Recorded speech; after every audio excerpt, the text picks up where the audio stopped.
what do people come up with this stuff?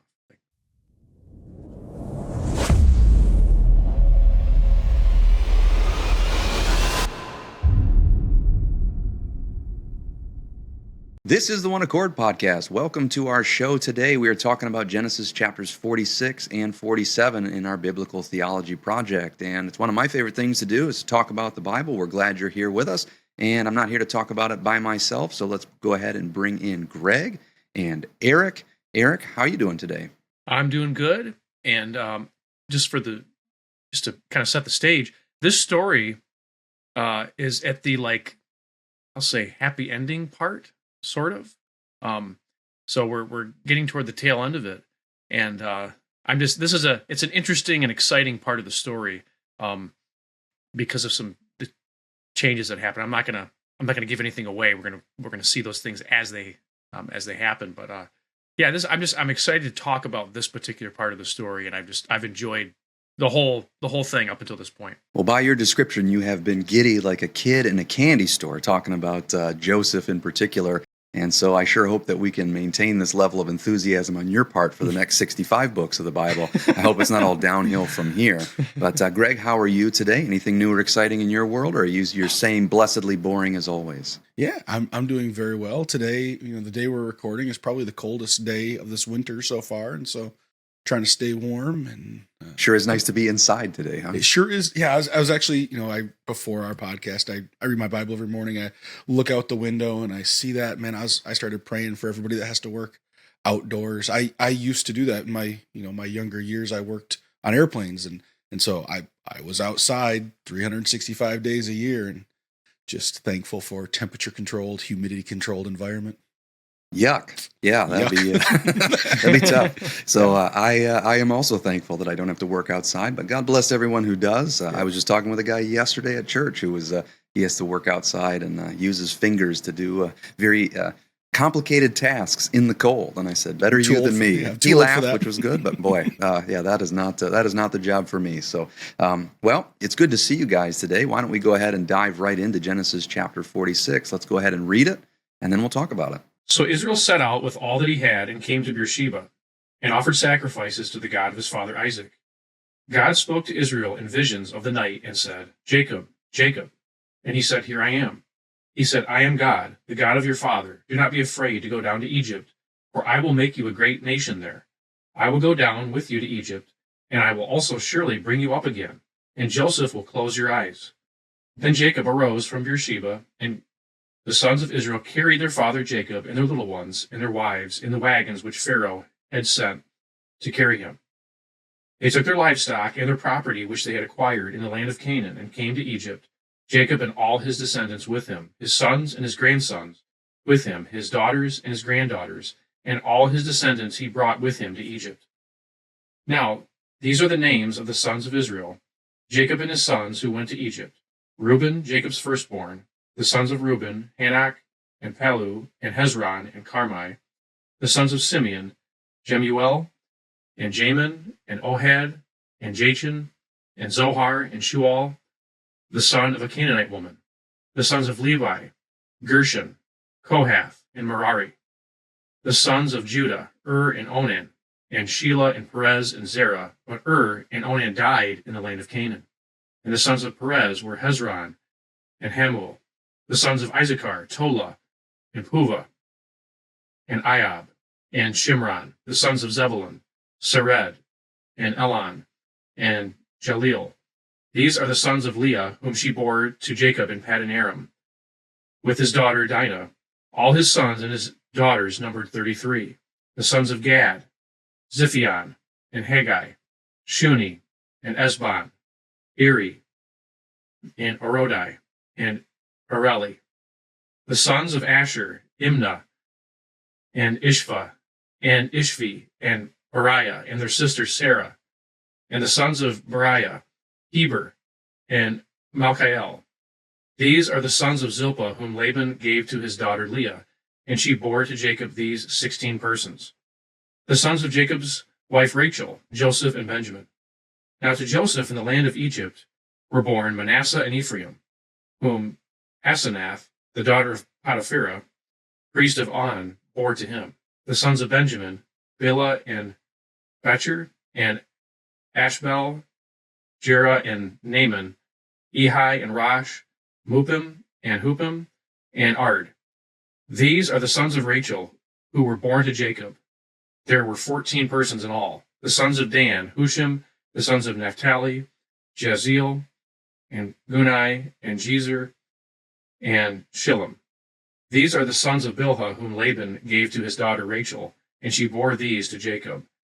There were 7 persons in all. All the persons belonging to Jacob who came to Egypt, his direct descendants, not including the wives of Jacob's sons, were 66 persons in all. And the sons of Joseph, who were born to him in Egypt, were 2. All the persons of the house of Jacob who came to Egypt were 70. Now he sent Judah before him to Joseph to point out the way before him to Goshen, and they came into the land of Goshen. Joseph prepared his chariot and went up to Goshen to meet his father Israel. As soon as he appeared before him, he fell on his neck and wept on his neck a long time. Then Israel said to Joseph, "Now let me die, since I have seen your face, that you are still alive."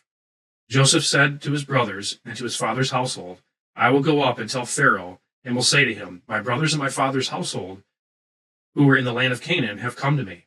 And the men are shepherds, for they have been keepers of livestock, and they have brought their flocks and their herds and all they have. When Pharaoh calls you and says, 'What is your occupation?' you shall say, 'Your servants have been keepers of livestock from our youth, even until now, both we and our fathers, that you may live in the land of Goshen. For every shepherd is loathsome to the Egyptians."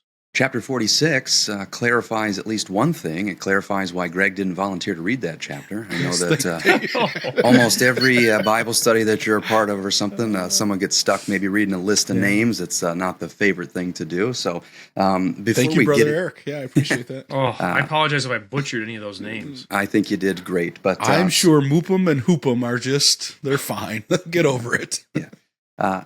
As we begin this chapter, verses 2 through 4 in this chapter, we get another example of a vision. Greg, I know that you've been keeping track of visions and dreams.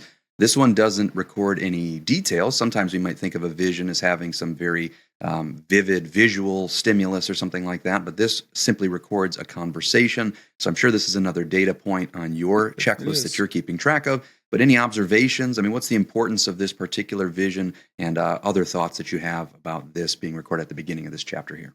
Well, sure. I think the importance, outside of tracking data points for keeping track or developing some sort of systematic for visions and dreams, this would be important because as Jacob is leaving this land where he's supposed to be, there has to be some amount of nervousness or anxiety that, like, I'm going somewhere other than where I was promised. And here God says, no, like, this is part of my plan. I'm going to bring you down there. You're going to see your son, and I'm going to bring you back out. The promises that I've made to you aren't falling short. They haven't dissolved. They'll still be fulfilled. Yeah, mine are very similar to Greg's. God had promised to give Abraham and his descendants the land of Canaan. This is why Jacob was living in Canaan, and he probably expected to be there, for the remainder of his days. And because of this, I think Jacob was not about to move to another country. That's not what he had planned. Especially not 130 years old, right? Like, yeah, I don't I don't want to sell my house and move, and I'm 40 something. The last thing I want to do is 130, pack up all my nonsense and carry it somewhere else. What a pain. Yeah, and moving is a huge deal. I mean, it's and they that's with a U-Haul. If you had camels, Joseph did kind of send a moving company. They he sent all did. sorts of, yeah. But he sent him some U-Hauls, some Egyptian U-Hauls, but so it was helpful. But to move to know that you're supposed to be in the land of Canaan, that God gave that land to you and your descendants, and then God says, you need to move to another country. Now, I think that's the whole reason why God himself had to tell Jacob this, because maybe if anyone else had told him, he would have said, no, I can't do that because God gave the land of Canaan to me and my descendants. So I think God had to speak to him through this vision and convince him to move. I don't think he would have unless God himself had given him the green light. Well, it seems to me like he was going, right? He makes his way all the way to Beersheba, which if I remember, is getting towards the southern portion. So it looks to me like he's moving, but maybe God knew. Maybe God knew that he needed some reassurance and some affirmation, and this is all part of the plan.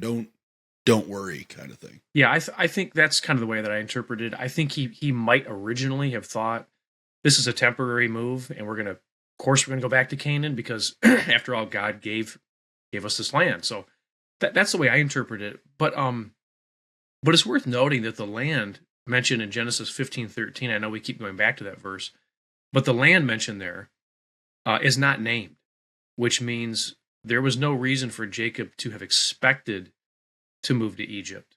God did say to Abraham, he said, I'm going to send your descendants into a land that is not their own, where they'll be enslaved and oppressed.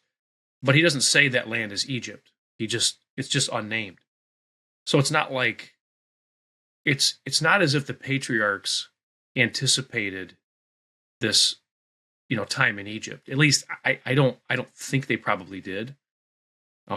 So I think, God had to speak to Jacob and say, you are to go into this land, and you will be living there. You will, your family will live there for a long time. So and don't worry, the blessing's still going to continue, right? I'm going to make you a great nation there. This, don't worry, my hand stretches to Egypt just as easily as it does to the land where you were. Well, since the land isn't named, and if this is the land that this promise from Genesis 15:13 is going to be fulfilled in, which I guess we'll see as we continue to trace the story. You mentioned at the beginning that this is kind of an exciting ending to the story, but there's still this detail that's left in the purling that, well, things are probably about to get worse. It is odd that you said this is the happy ending. I was like, no, let me clarify. So when I said happy ending, I'm talking about happy ending to Joseph's life, not to the whole nation. Jacob's life. Well, Jacob. Well, yeah, but Jacob and Joseph, sure, because they're both they're reunited, and Jacob realizes, oh my goodness, my son who I thought was dead is alive, and not only is he alive, he's the ruler of Egypt. By the way, I had meant to say this 10 episodes ago, not 10, but there's a very interesting comment that Joseph makes, and it kind of, maybe this is the right time to bring this up, and I don't know, but I wanted our viewers to be aware of this, that Joseph actually says to his brothers, I think it is, that God has made me a father to Pharaoh. He says, I don't remember exactly what chapter it's in, but it's in one of the chapters where I think it was our last episode. Oh, was it? Okay. I believe so. I think so. Okay. Well, and I wonder, I'm doing some speculating. I can't prove this, but I wonder if none of these events would have happened had Pharaoh not been sort of maybe, I don't know, maybe younger and more perhaps impressionable or naive. If he says, if Joseph says, I became a father to Pharaoh, that could simply mean that, God gave me wisdom to direct Pharaoh in these matters. Or it certainly means that, but it could also possibly mean that Pharaoh was young, and here was this man who was older and had the wisdom of God, who was really helping him lead the kingdom. There may have, I don't know how old someone had to be become Pharaoh, but I imagine it probably wasn't very old. Some kings started when they were kids, and then they had older advisors who helped them to make decisions. And I wonder if Joseph was older than Pharaoh was. At least the language, it doesn't prove it, but it at least hints at that might have been the case.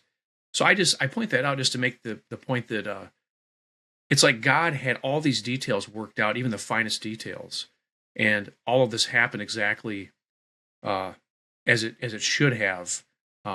Had Pharaoh been much older, perhaps it wouldn't have happened. But again, I'm doing a little bit of speculating. Yeah, it wouldn't surprise me. We get to heaven, we get all the rest of the details colored in. If Pharaoh had been, in his late teens, early 20s, based upon some of the comments that we've seen. But text doesn't tell us that, but it wouldn't surprise me. I don't have anything else on this, but we did talk about just briefly, joking as we were coming out of reading the chapter about the genealogies. Before we get to our final issue on this chapter, you guys understand that genealogies are important. I know a lot of people, as they read the Bible, they maybe skip genealogies, or it's always a joke. I don't want in my joke, just because some of these names are hard to pronounce, to make anybody think that we think these genealogies are unimportant. And so I want to at least point out one verse that I think for our viewers, if they're following along with this, I want them to at least pay attention to down the road. It's chapter 46, verse 11. The sons of Levi, Gershon, Kohath, and Merari. Remember those guys, because that'll be important moving forward. I think many people have a very superficial understanding of the sons of Levi, and so this will be helpful for some future conversations that I anticipate us having down the road. I think I can say that without giving myself a demerit. I hand out the demerits, so no demerit handed out for that. Then verse 12 also brings up a detail that we didn't really talk about, but now it's reminding us of. And so I wanted to see if you guys had any thoughts now. I mean, when we talked about in Genesis, the chapters that discuss the wickedness of Onan and we didn't talk about it. But now this genealogy is reminding us that God killed Onan and because of their wickedness. Do you guys have any thoughts at this point? We don't need to belabor it, but I just wanted to see, since the text is reminding us, we've seen pearling for things that we should anticipate in the future. Now it's reminding us of things that went back. This is maybe our last opportunity to talk about it. So if we don't do it now, I guess forever hold our peace. I'm good with holding my... No, I don't have any specific thoughts. I remember years ago, there was someone who told me, they said, God is too loving to kill anybody. And this was the verse that I brought up. I said, it specifically says that God killed these guys for their wickedness. And there's other examples too, but this was the verse that I brought up. And I said, I think we want God to be more or less exactly like us. And people say things like, well, why can't God just accept me for who I am? And I ask them, have you ever considered accepting God for who he is? After all, God's eternal, and he's always been the way he is. His character is unchanging. You've been who you are for 10 minutes, and you're going to be dead and gone soon. So it's probably wiser to accept God for who he is and not have this bizarre idea that God needs to somehow, accept you just as the way you are. It's like, what do people come up with this stuff? I find, it's sad but funny at the same time. Nothing reveals your biblical ignorance than when you say something like that. It's like, now it's funny that you, Eric, chose those as the examples. There's so many examples. Normally we go to the New Testament and we look at, I'm not going to earn myself to marriage, but there are examples there in the church age that we could look at, like a guy and his wife, maybe. I don't know, who knows, but yeah, it just nothing reveals biblical ignorance than to say God would never kill. He'd never do that. I could open it to almost any page in the Bible and give you an example. So yeah, if you'll read your Bible. Just actually read it, pay attention to what you're reading, not just skimming past it. Paying attention to what you read. It doesn't matter who you are. You will find that God does surprising things. Things that you were not expecting, things that you wouldn't have done, things that are, maybe uncomfortable for you to read about. And that's a good thing, I think, for us to realize that God does not fit in these tiny little boxes that we've created to try and fit him in and make him convenient and comfortable, a God that we can put away when we're not interested in him and then bring him out whenever we want to comfort ourselves. And the reality is that God is holy, he is righteous, and we ought to accept him as he is. Eric, I thought your statements were well said, and Greg, I agree with you. Those types of statements do usually indicate that, maybe they aren't ignorant. Maybe they know it and they just don't believe in the God of the Bible. That's a possibility as well. But someone who claims to be a Christian and says God would never do these things, it's like you probably should read your Bible a little more carefully. God does a lot of surprising things in the pages of Scripture. So we don't need to belabor the genealogy talk. Let's talk about our final issue for chapter 46. We read that Judah was chosen to lead the way into Goshen. Greg, as you wrote this question, you said this seems like a quote-unquote unimportant detail to include, but Judah has been highlighted several times in this narrative. Any importance of getting this detail? I mean, it didn't have to be included. Here it is. So any thoughts that you have on Judah being the leader into this new land? Yeah, I mean, perhaps we could say it's more pearling, and that very well could be the case. To me, as I see the interactions between the brothers and Jacob over the last few chapters, it seems like Judah already here, at least in Jacob's eyes, he was kind of the go-to son. Like, he had this level of responsibility and accountability that when others offered to bring Benjamin, Jacob's like, forget about it. But when Judah does, like, Reuben said, "Come on, Dad, you can kill you can kill your grandkids." Yeah, like, Judah's offer was better. Exactly. So, I think what we're seeing here is just the interpersonal relationships of these guys, perhaps more than pearling, but I could be wrong on that. I actually thought this was a very good question, very interesting question. Really? Oh, good. Yeah, glad somebody did. You did it, Greg. Hey, everybody gets one, So I thought it was interesting because I guess it's a detail that's easy to overlook. And that's why I called it, it doesn't seem like this profound, deep, but so why is it here? But we could use one of Eric's favorite words. It's an obscurity. It's obscure. Yeah. Yeah. You guys are wise to use words that I use. So. Well, I'm gonna just throw out a guess, and this is kind of similar to what Greg had just said anyway. But my guess is that Judah probably gained Joseph's trust and respect by agreeing to become a slave in the place of Benjamin. Remember, he said that in Genesis 44:33, and that's actually what caused Joseph to break down and finally confess, "Hey, I'm your brother." If I remember the story right. So that I think Joseph thought very highly of Judah after Judah was willing to become a slave, and in order for Benjamin to go free. So that's my guess, and I think what you said earlier also fits into this too. That Judah seems to be someone who, has a prominence. He has that's a good way to put it. He's way a more than son. Naphtali, right? Like we know nothing about that brother, but we see Judah. I think that's probably true. So I think those are some good thoughts. Well, why don't we dive into the next chapter, chapter 47? Then Joseph went in and told Pharaoh and said, "My father and my brothers and their flocks and their herds and all that they have come out of the land of Canaan, and behold, they are in the land of Goshen." He took 5 men from among his brothers and presented them to Pharaoh. Then Pharaoh said to his brothers, "What is your occupation?" So they said to Pharaoh, "Your servants are shepherds, both we and our fathers." They said to Pharaoh, "We have come to sojourn in the land, for there is no pasture for your servants' flocks, for the famine is severe in the land of Canaan. Now, therefore, please let your servants live in the land of Goshen." Then Pharaoh said to Joseph, "Your fathers and your brothers have come to you. The land of Egypt is at your disposal. Settle your fathers and your brothers in the best of the land. Let them live in the land of Goshen. And if you know any capable men among them, put them in charge of my livestock." Then Joseph brought his father Jacob and presented him to Pharaoh, and Jacob blessed Pharaoh. Pharaoh said to Jacob, "How many years have you lived?" So Jacob said to Pharaoh, "The years of my sojourning are 130. Few and unpleasant have been the years of my life, nor have they attained to the years that my fathers lived during the days of their sojourning." And Jacob blessed Pharaoh and went out from his presence. So Joseph settled his father and his brothers and gave them a possession in the land of Egypt, in the best of the land, in the land of Ramses, as Pharaoh had ordered. Joseph provided his father and his brothers and all his father's household with food according to their little ones.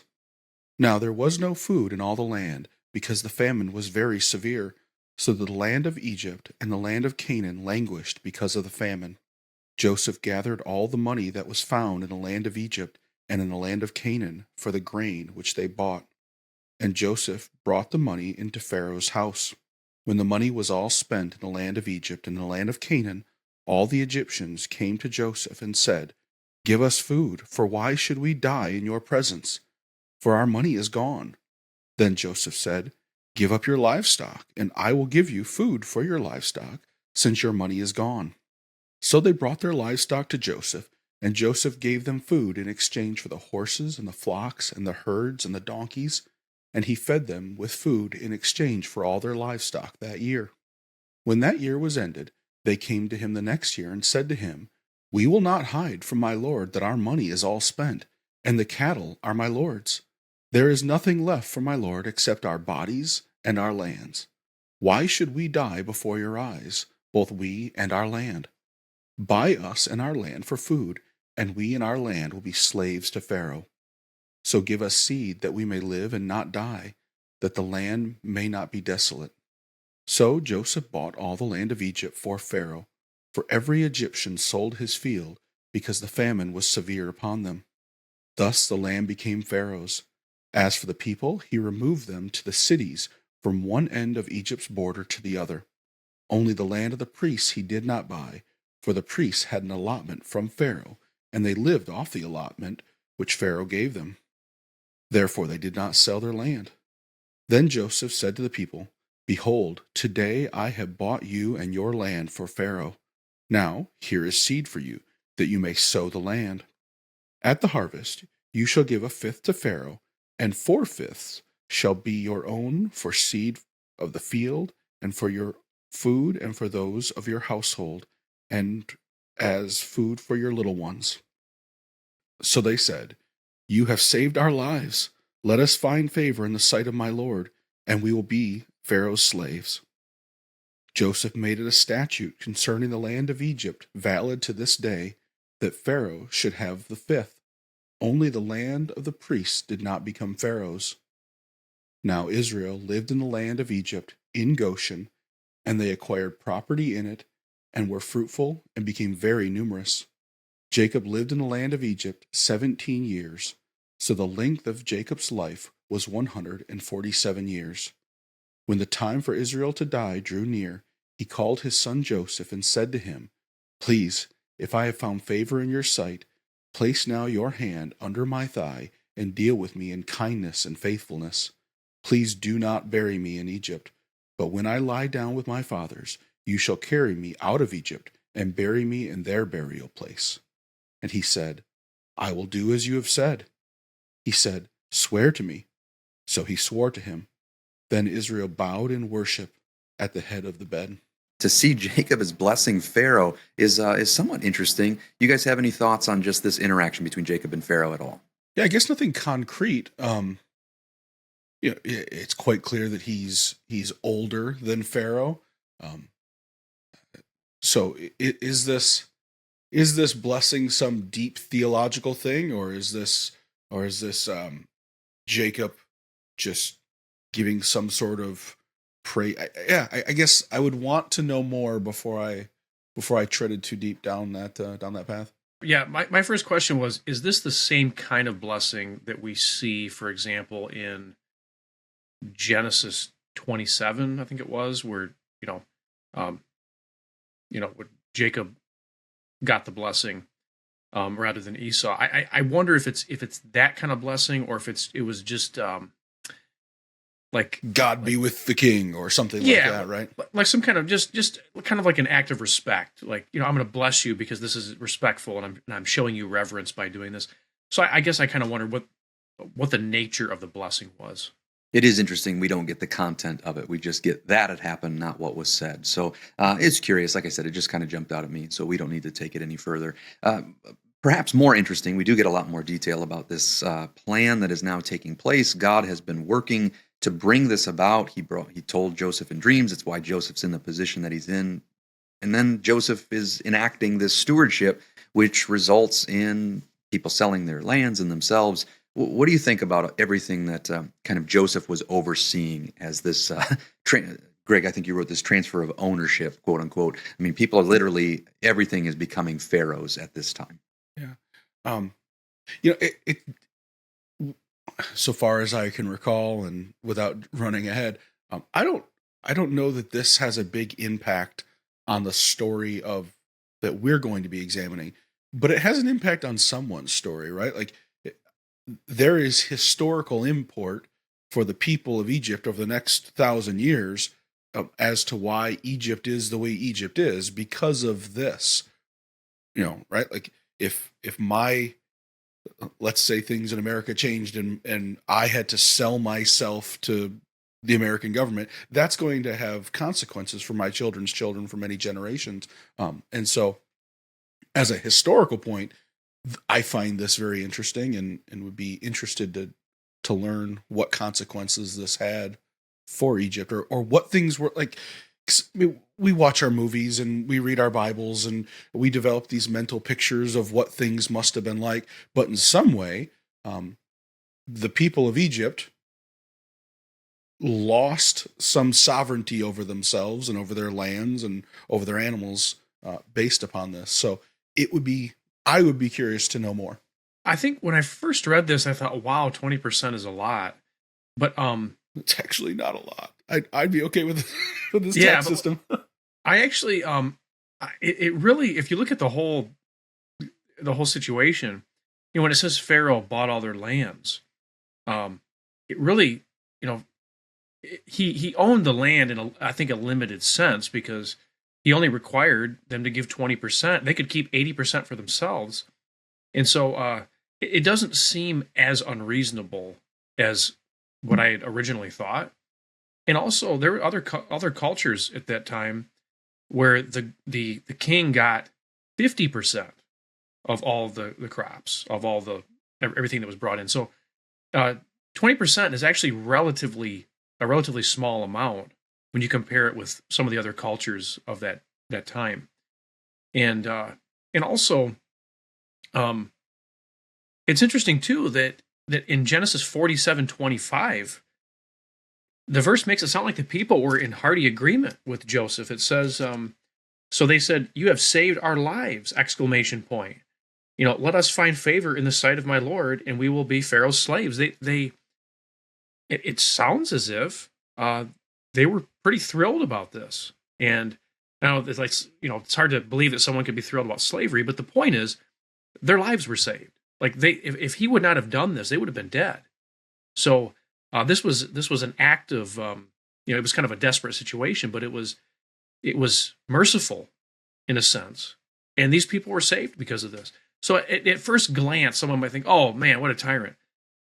No, that's actually not the case. The sovereignty of God has brought this about for this very reason. And getting back even to what Genesis 15 said about them being in a foreign land, being enslaved for 400 years.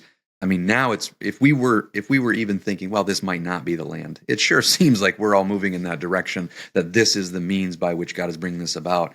And that enslavement later on, I mean, this initial move into the land of Goshen wasn't so bad, but this slavery probably won't be so good for the next 400 years. I mean, Greg, you brought up for the Egyptians. This is for the Israelites.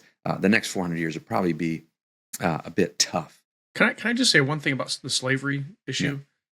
So I know whenever any American hears the word slavery, they automatically think like, American slavery, and they think about it in that context. But I mean, it's interesting the way this is worded, because in verse 24 it says, at the harvest you will give a fifth to Pharaoh, and your 4/5 shall be your own seed of the field, and for your food, and for those of your households, and as food for your little ones. Now, it sounds like to me this slavery was very limited. It wasn't like the people didn't own anything at all themselves. Some slavery involved the slave not owning anything. That's not what this is talking about. These people actually they owned things to a certain extent.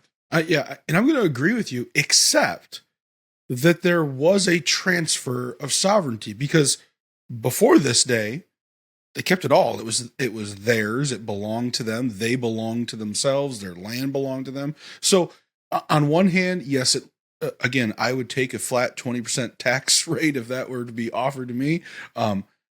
But at the same time, we should recognize that the cost of this grain and their continued life was, from here on out, your land isn't really yours because I'm taking, you owe me this from it. Sure. So yes, you get to work the land, but you owe me all of your labor, all of your land. You owe me a chunk of that by virtue of this purchase. And so there is something given up there. Sure. Yeah. And that's absolutely true. But it's also true that even non-slaves in other countries still had to pay a tax too. I'm not saying this is in some cases. I'm not saying this went from the perfect situation to the worst situation. Don't hear me. Just want to recognize that something did change here. For sure. There is a significant shift, and when somebody owns your land and then says, well, you get to still keep 80% of it, that might sound good, but what about when the owner changes their mind and says, well, now it's 70 or 50 or just give me all of it. And so it wasn't a dissolution of their human rights. I mean, you think about American slavery, obviously slaves weren't even viewed as people. And so this certainly is different than that. However, a foundation is being laid, and Greg, your point is very well made. The owner of it now, at the beginning, is being generous. Joseph is being, I think, kind. I think his intention is to preserve life. We have no expectation that will remain true for the next several centuries or even for a millennia. Sure. And even in our own system, right? I mean, we're told that we own property, and yet even if you owe no money on it, you still pay taxes on it in perpetuity. It is a very similar situation. It's just our language tells us we own it and we still owe the government money for it, for the privilege of owning it, which is very similar to what this is. Just for most people, I'm not sure. Are we free? Yeah, well, we're told we are. Anyway, it is interesting, when you label things and the terminology. And so, yes, that term slavery is very scary, but this actually, they still have a great level of personal sovereignty, but ownership has changed. And so that is significant. So again, it's a complicated situation. And I appreciate all those thoughts. And again, God is the one who brought this about. So that's the question I asked. You guys have any thoughts about what God is doing in this situation? Because we are still dealing with all the very human aspects of it, but we're seeing God's activity and human activity. God is working behind the scenes to bring about these prophecies that he's just declared. I think that's a very interesting aspect of this. And so Joseph is doing what God showed him. So even when we're making comments on Joseph's activity, it's really what God is leading them to do. So let me ask you a question. I don't have further thoughts, but that raises a question. Like, do you believe that, or would you be willing to go out on a limb of saying what Joseph did here with this tax and this buying of the people, that this was the God-ordained plan? Like, this is, did Yahweh speak to Joseph and say, implement a 20% tax rate on these people and buy their land? I mean, didn't he give these details when he interpreted Pharaoh's dream? He said, "This is what we've got to do," and it just seemed like God was working in all of that. Do I know that he told them to buy people and buy their lands or do this? That part wasn't necessarily included, but it sure seems to me that God, going all the way back to Genesis 15, said, "You're going to be in a foreign land. And you're going to become enslaved." That then God gave these dreams to this particular person, knowing how people would respond. Joseph just went through more than 2 decades of difficulty and finally arriving in this situation. Then he's there to interpret Pharaoh's dreams, and he gives this plan. Here's what needs to happen. Pharaoh says, all right, you're the guy to make it happen. And he puts him in this position. So, I mean, to me, it seems like God's hand is guiding every single one of these aspects along the way. And so I don't know if that's an answer to your question, but that's how I would describe it. Well, your thoughts are similar to mine, because I think if God's saying you're going to be slaves, your descendants are going to be slaves in a foreign land, which he said to Abraham, it seems to me like God would have to create the conditions for things to end up that way. And it sounds like, I mean, if Joseph's already said, God's one who sent me here. This is part of God's plan. He's giving God the credit for making all these things happen. While and I want to note, while maintaining the free will of individuals, how God does that, we're not really told. But the point is that God's hand is in all this, I believe, and I think God is setting the stage for the events that are going to follow. So I see God's hand being in some way or another in all the things that are happening. there's no doubt in my mind that God's hand is moving in all of this.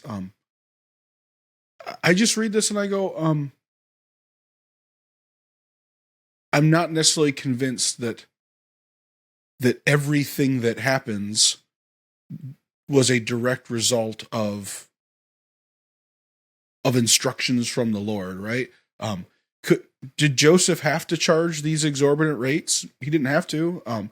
Did God speak to Joseph and say, now that the money's gone, take the animals, and now the animals are gone, take their land? I don't. Maybe. I guess the text doesn't say that, so I just don't know. As Eric just brought up, the interaction between divine sovereignty and human responsibility. God raised up Joseph for this purpose. God sent the famine for this purpose. He gave dreams to Pharaoh in advance for this purpose. Going back even before that, he gave a dream to Joseph and not to Simeon or Levi or Judah or Reuben or Issachar or Naphtali or, down the list, because he knew that this is, God knows how we're going to respond. And it's interesting to see how the interaction between these things go. And you're right. I mean, sometimes theology says God has dictated every single aspect.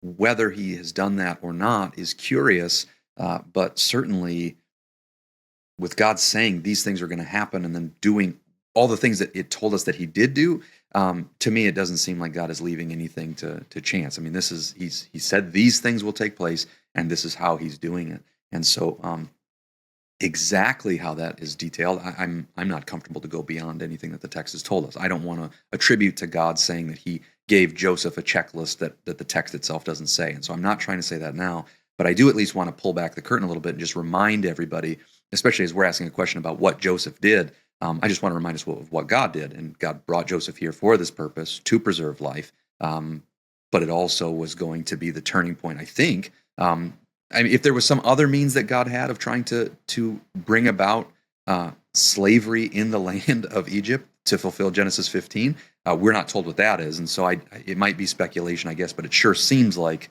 this was the moment of God fulfilling that so that this could kick off that, fulfillment of that prophecy that's still looming from Genesis 15. Sounds to me like every time he makes a prophecy, it's if God is not the one that's at least somewhat directing these events, but yet he wanted these events to happen, then God got lucky that things just happened to turn out the way that he wanted them to. Mm-hmm. So I don't think it's a matter of God just simply looking into the future, with binoculars and say, okay, that's going to happen. Okay, I'm going to write that.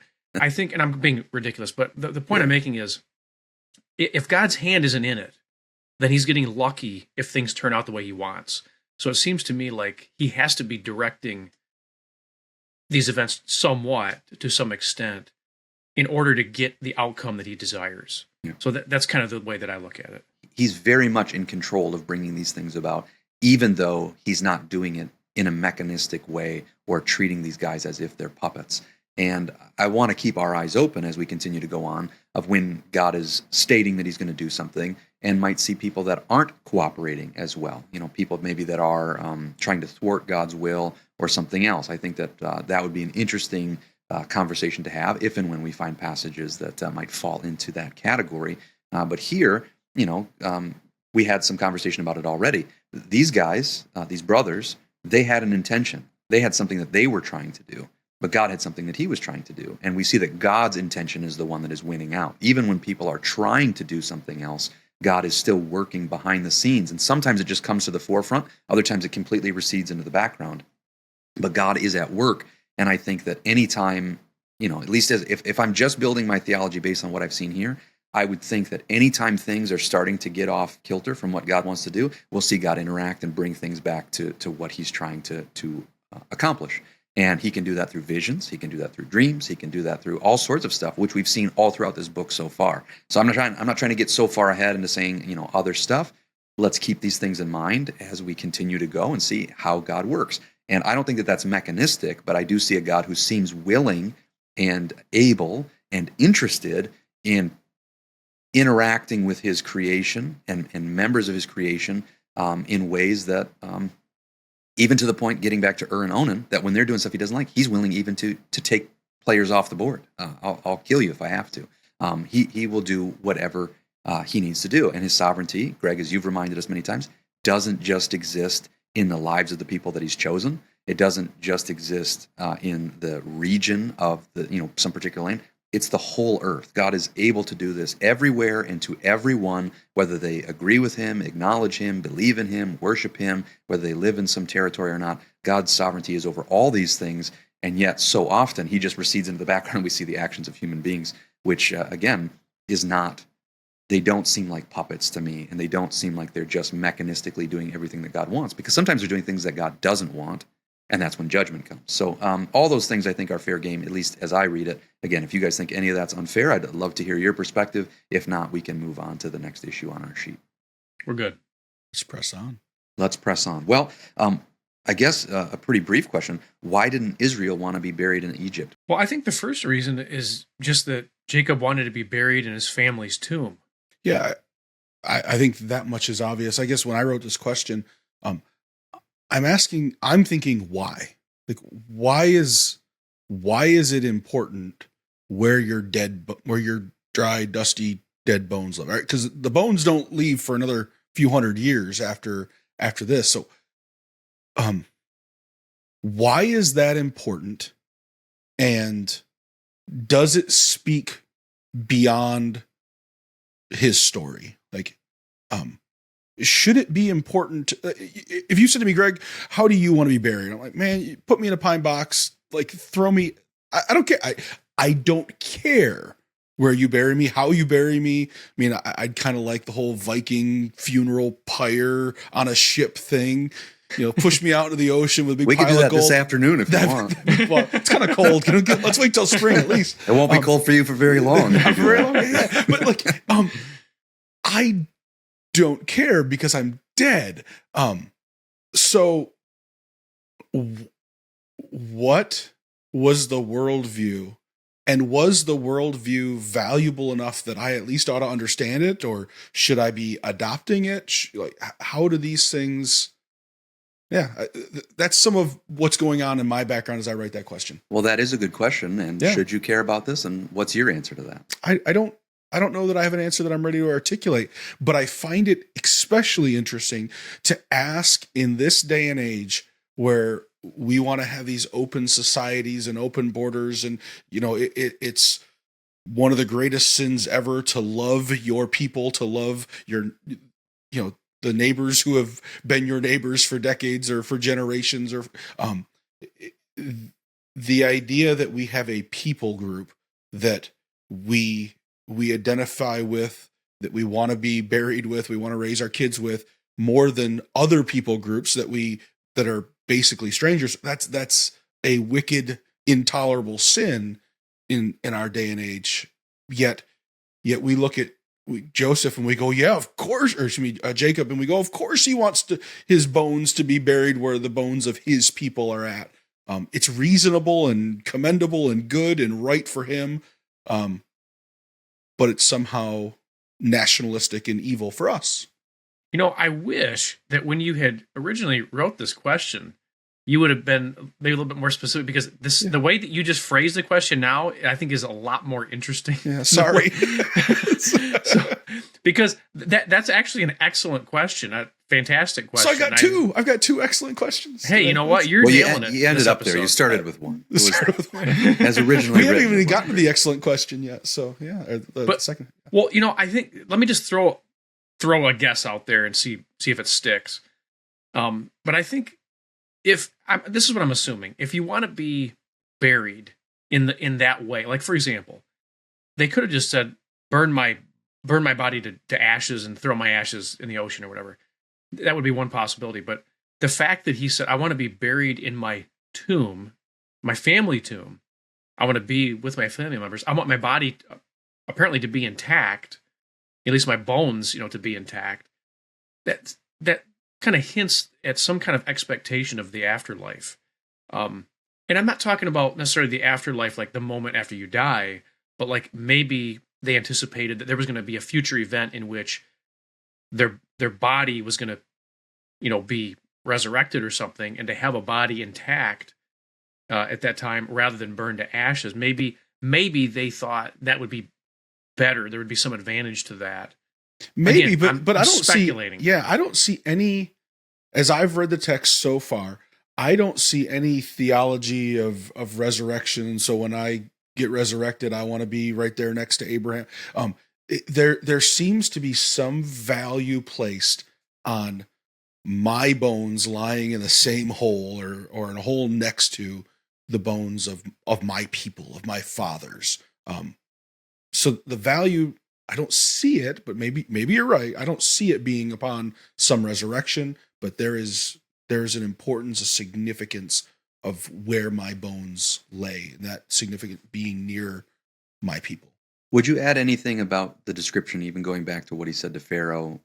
He talked about his life as his sojourning, and he talked about his father's lives as their sojourning. I would want to, I haven't, but to answer that, I would want to do a little bit more. Like, I know that I have an idea of what sojourning means, but is that what Jacob meant by it? I just wanted, I'd want to do a little bit more before I spoke to that. So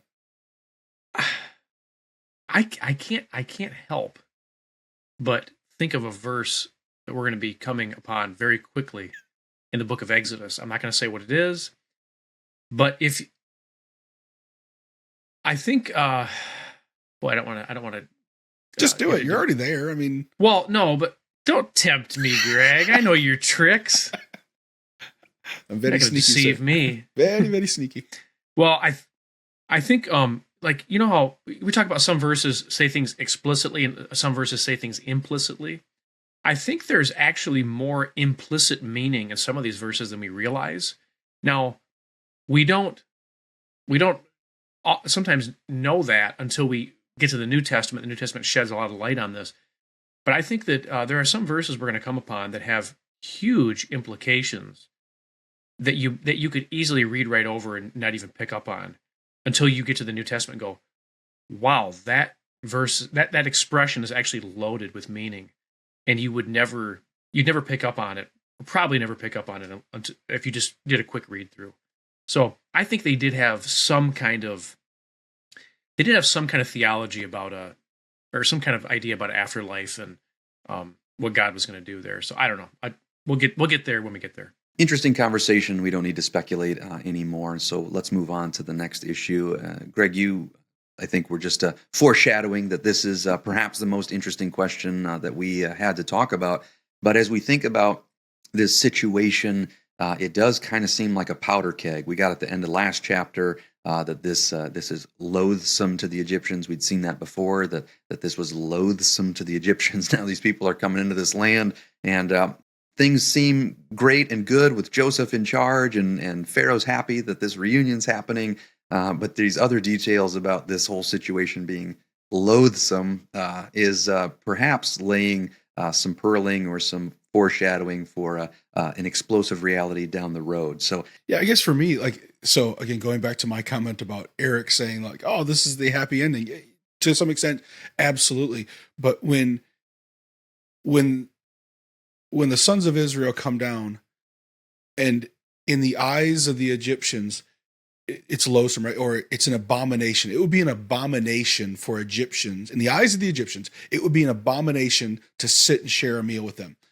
Their chosen profession, being shepherds, it's an abomination in the eyes of these people. And these people who now have the best of the land, who they've now sold themselves to, Joseph being the representative who they've sold themselves to, these people are abominable. The idea that it's going to end up not working out well for somebody should not be a surprise, even as we're reading this happy ending, right? For sure. Yeah. No, those are, yeah, it's kind of hard to, it's hard to think optimistically about this situation.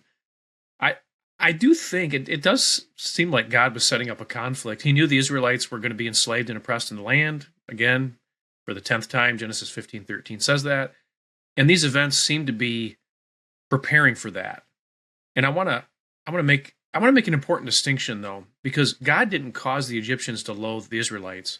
The Egyptians already loathed the Israelites. God was simply creating a situation in which people would do what they were naturally inclined to do. If you mix chemicals together, you get a chemical reaction. You don't have to cause the chemicals to react. They react on their own when they're mixed. And so I think if you put certain people together, like Hebrews and Egyptians, you get a certain reaction. And in this case, it's you get slavery and oppression. So I don't think God was like going in there and, okay, I'm going to put hatred into their hearts. The feelings were already there. At this point in the story, though, I think they were sort of, below the surface. But then, as time goes on, these things start to surface and bad things start to happen. With a slight shift of your perspective, I think it's easy to see how the Israelites could be viewed as the bad guys of this story, right? You've come in here, you made yourself the king of us. We've sold ourselves to you. You've given all your, some nepotism going on. You've given your family the best of everything. And it doesn't say that he's charging them. It just so looks to me like Joseph is providing free of charge for his family. Meanwhile, here are the native Egyptians who are the ones that stored up this grain in the first place, selling themselves into slavery, so that the Israelites could eat. Wow, this seems like a bad deal for the Egyptians. So you can understand why it might turn. Yeah. And so we'll keep our eyes open on if and when that turn happens. But if this is the land that they're going to be fulfilling the Genesis 15 prophecy, then it's going to turn. And so let's turn our conversation to just kind of some applications maybe that we can draw from this, because this is interesting. It's a very interesting situation. Greg, I think you really give some interesting perspective to think that, okay, well, sometimes we view the Egyptians as the bad guys. You can understand why from the Egyptian perspective that they might have some hard feelings towards this group that they already didn't like. They already found you loathsome, and now you've got the best of our land, and you're taking our grain, and we're slaves, and you guys, this isn't ideal. For me, it's more about wanting or needing God to answer a particular prayer. And if I pray about it for a week, I feel like, wow, like I've exhausted you, God, and you've either moved on or said no. Yet even if we just look at the life of Joseph, I mean, we're talking decades to bring about something that was promised. This dream that he gave, for the fulfillment of that dream. We're talking decades before the ultimate fulfillment of that. And meanwhile, I'm wanting something God hasn't necessarily promised, and going like, really, a month, God? Like, what we're on a timetable here. We got to move things along. And so, yeah, that along with the reality that how I would have to imagine that as Joseph was there as a young man getting these dreams, he had no idea the path that it would take to get to be fulfilled. Often, as I'm on the path that later I can look back on and go, yeah, look, that's how God was fulfilling it. I had no conception under heaven that this was actually the steps that it was going to take. And so it's a humility. I think hopefully it's producing an endurance as I'm waiting on God for particular things. Well, as I read these chapters, I'm comforted by how involved God is with mankind. If everything that happens is just the result of human choices and random accidents, then it's hard to find stability in life. But if God is sovereignly directing human affairs while leaving free will intact, knowing that gives us, I think, a lot of stability. And if God is doing this, even when difficult things happen, and Joseph's life is a perfect example, we can have confidence that there's a divine purpose for it. It's not just pointless pain. If a person doesn't believe in God, they would have to think that every difficult thing that happens, every trial, all suffering is just pointless pain, because there's no divine purpose in it. It's just happening because it's happening. So I can find peace in suffering. Hopefully I can find peace in suffering if I know that God is in it and God intends to bring about good for me. So if God is in it, it's purposeful and it's beneficial rather than accidental and pointless. So that's what I take away from this story. Well, I'm not pushing back in big part, but I would at least add a caveat. Sometimes God is working about good that might not be good for me, and you added that extra part in. I think that I agree with you in the broad sweep, but when we talked about like Joseph's life, for example, he was oppressed and enslaved for a long period of time, and then there was a turn, and then he got real comfortable, and he got this wonderful promotion to be second in charge of all of Egypt. And a lot of times people talk about that, just wait, your time's coming. But I want to fast forward now. Let's say this is the land where they're going to be the fulfillment of the Genesis 15 thing, where people will be enslaved and oppressed for 400 years. That means that there are going to be generation after generation after generation who will never get a turn. They will be born into slavery. They will live their entire life in slavery. They will die in slavery. And there will be no promotion to second in Egypt. There will be no promotion. It will just be hard. It will be hard life, difficult life. And yet God is using that to bring about good, that millennia later, the three of us can be sitting around talking about these things, seeing the faithfulness of God to generations, and saying this is the means that God brought about a Savior to offer us salvation. And so it's difficult to think that my life, your life, anybody's life, in the hands of God, you might not see the fulfillment in your own lifetime. It might not come for generations or centuries or millennia, but God is using it for good. And I take a lot of comfort in that. But I guess if I was pushing back on any small, picking nits, I would just say maybe I don't see it for me. It's possible that my life will be very, very difficult, and I won't see it during my sojourning on earth. But I will see it in that great multitude someday down the road. Well, let me just say this: you will see it, but it might not be material blessing or blessing of circumstances.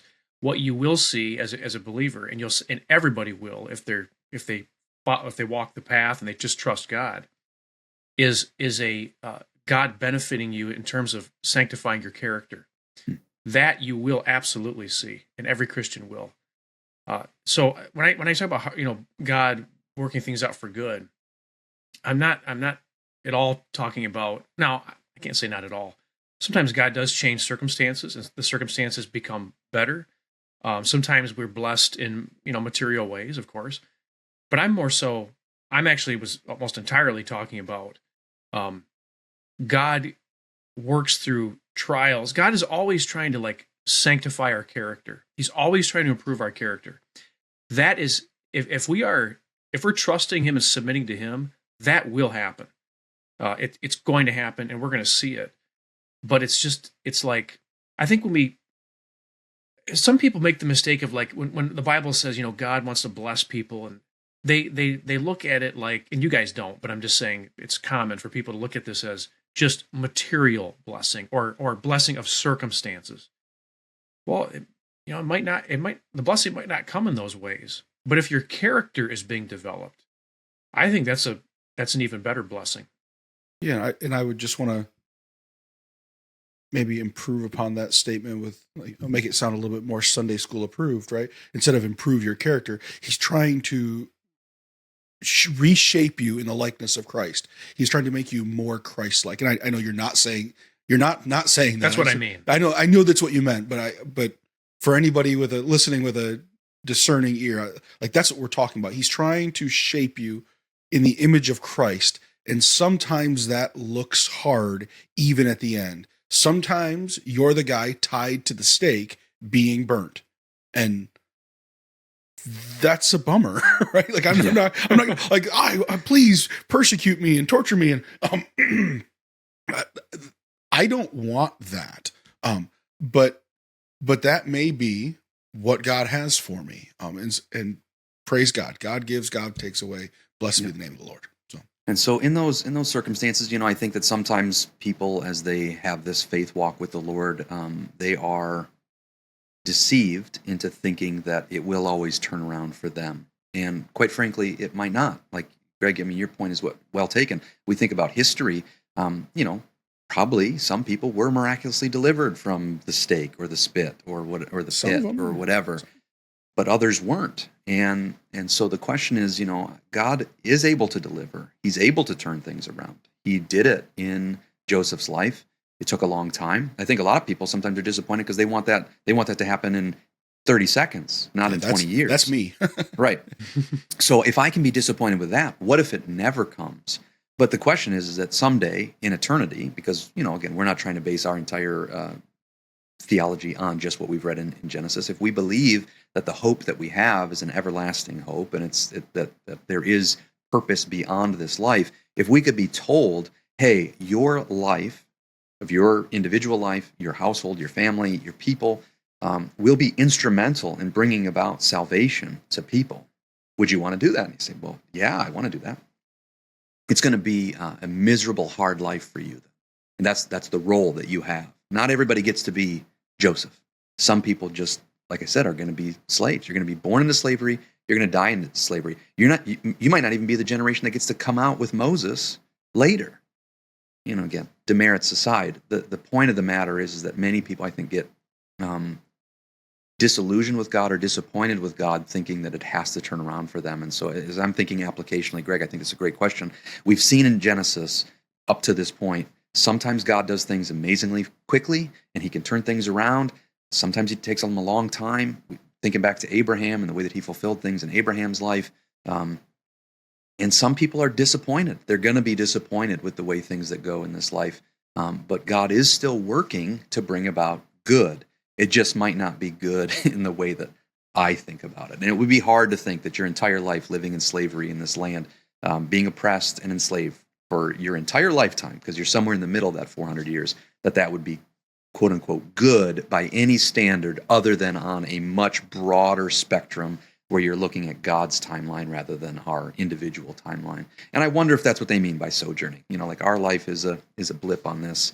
But anyway, I'll give you guys the last word on it if you'd like, and then before we close the book on our discussion today. I would just say don't let that. So you've just heard the three of us talk about how sometimes it just sucks, right?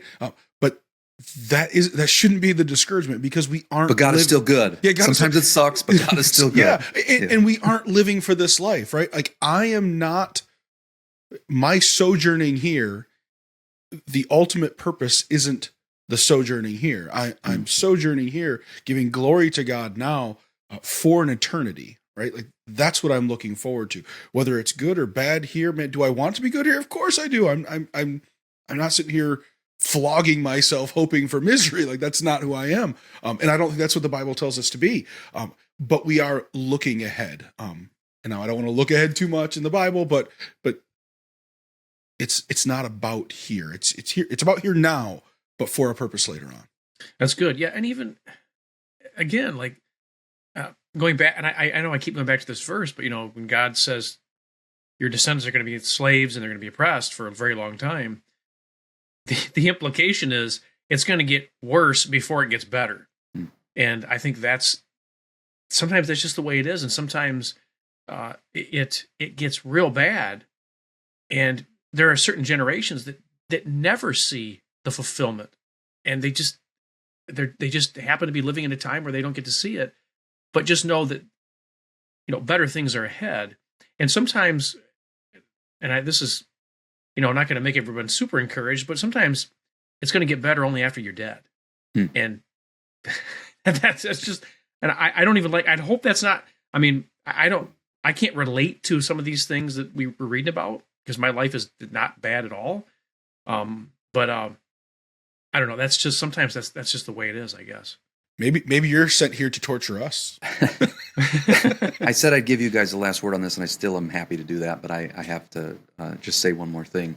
I think that it's important for people to understand that even when we think about it, like I want things to get better for my kids, right?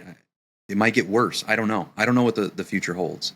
But what we're reading about here in Genesis, it's not just that things are getting worse. This powder keg that we're describing, this is by design. Like God is doing this on purpose. He said this is going to happen. He wasn't saying, oh, guys, I can't stop this or whatever. He's literally bringing this about. And so in God's plan, in his design, Eric, you said sometimes things get worse before they get better. God did it this way. And for some people, it makes them very uncomfortable. I mean, talk about saying, well, God would never. God orchestrated this to bring this about. I think that's one of the reasons why I said earlier, when I hear people talk about it, they often skip forward to saying God brought his people out. Yeah, he did. Praise But God. first he brought them in. And are we just as willing to say, well, praise God for that too? Because God had a substance that he was pointing to. This was all a shadow, and God was using real people. We think about that and we go, oh, yeah, this happened so long ago. It's the shadow. What's the substance that we can cling to? But we might be now living in this time being something that God is using as a substance for later people that, again, might be very uncomfortable for us. And it's easy for us to forget about the suffering or the difficulty of this generation that was going in and then think that somehow we should be immune from suffering and difficulty. Like you, Greg, I don't want it to be uncomfortable, but I just need people to realize if you really want to walk with the God of the Bible, the living God that the Bible is telling us about, sometimes he does things that are incredibly uncomfortable for us and for a really, really long time. And sometimes it doesn't turn, and he is still good, and he is still sovereign, and he is still in control. And you see people that might cry out and say, God, how long is this going to last? Well, sometimes it's a short time. Other times it's literally your whole life. And I don't have a better response to that other than to just say that's what the Bible is telling us here. And so if I'm going to walk with him, I need to be prepared for that. So again, I said I'd give you the last word, then I just talked a bunch more. So I will give you the last word before we say goodbye. But you guys have anything else to add to that before we say goodbye? To avoid the risk of you having another last word, I'll just be done. It is a terrible risk, is it not? It is. Yeah. Eric, you got anything else? I'm good. All right. Well, I guess I should humble myself again. I lied to you guys. I said I'd give you the last word, and then I took it. And so I'm sorry about that. I hope you'll forgive me. Friends, if you're still watching this, why don't you comment? We'll give you the last word. You can comment down below. We'd love to read your thoughts. He'll reply to you. Maybe. I do reply sometimes. Sometimes I reply. Sometimes you guys reply. But if you're still watching the video and you liked the video, go ahead and click the thumbs up button to let YouTube know that you liked the video.